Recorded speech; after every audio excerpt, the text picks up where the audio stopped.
Hi everybody. This video relates to the EIA PAiCE process and workshops and how you might go about forming your workshop subgroups. In terms of the structure of a workshop, you are always going to start with a plenary session where you have your formalities, introductions, talking about the tool and presenting modules 1 and 2 and introducing module 3. So you'll do that at a whole of workshop level where you might have 30 people and one projector. However, when we go to the breakout sessions, where we start to fill module 3, we want to look at breaking into subgroups of between 4 and 7 per group. What we want to talk about is how we go about forming those subgroups. And we do that because a group of 30 people will find it very difficult to share opinions. You'll just have some people that dominate and 28 people that sit in the back. So we need to form these subgroups to do this properly. In terms of the structure of a workshop, we will share back to the big group, but then continue back into our subgroups to finish module 3 before coming back together and sharing the results of module 3 for each of the groups. So as an example of how we'll go about this, in our theoretical workshop that we're holding, we've got 30 workshop attendees. Now, they're all blue dots here at the moment, and we want to break them into these 5 groups from A to E. So how do we go about doing that? So the first sorting we should do is to be sorting by organization. And we do that because we don't want groups to be just in their organizational groups, because that doesn't encourage cross-collaboration, discussion, and learning. It will just mean that the most senior person in each organization will do most of the inputs and the other 4 will sit there a little bit bored, not engaged in the process. So we want to actually go beyond that and start to think more than just around breaking out groups in organizations. What we'll see if we were to break out these groups into their organizations, as we said, we've got group A and group D there, where you just have 5 from one organization. So there's not going to be a whole lot of discussion. We'll probably find that the most senior person there will dominate the discussion, the other 4 not take too much away. What we'll also see is there's these groups where there's only 1 from another organization, and then there's a dominant force, like in group C here, where there's 4 blues and 1 yellow. So that 1 yellow might find it a little bit difficult to engage in that process. Likewise here, where you've got 3 and 2. So the dynamics can be a little bit difficult to facilitate a group. So what we're suggesting is to also break out by expertise as well as organization and start to pull together something a little bit different here.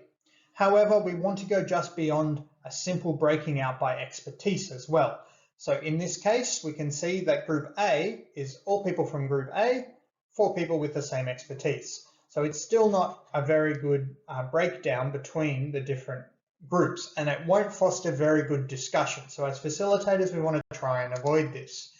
We've also got one group that's too small. There's not enough expertise of expertise E. So we need to think about what can we do to make this a little bit more balanced. So in this example, we can actually break the yellow A's apart and then split them and add them to the E's. So you've got a mixed group in group B, but you've still got some different expertise here in A. So A is not dominating. There's a mix. There's 2 yellows, a black and a green, which means that they're more likely to have a more inclusive discussion around the different things that you're going to discuss in your workshops. What you might also find is that you might have some people or some expertises that are a bit more generalized. They don't mind being split between other groups. So in the before example, there was an oversupply of Bs.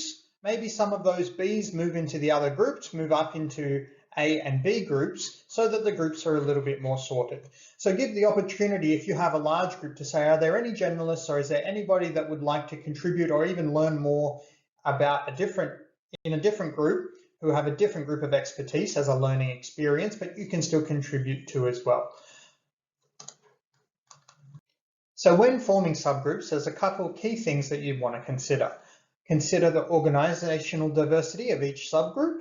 We want people to learn and discuss and consider beyond their scope. We don't want groups that are wholly or majority composed of one organization.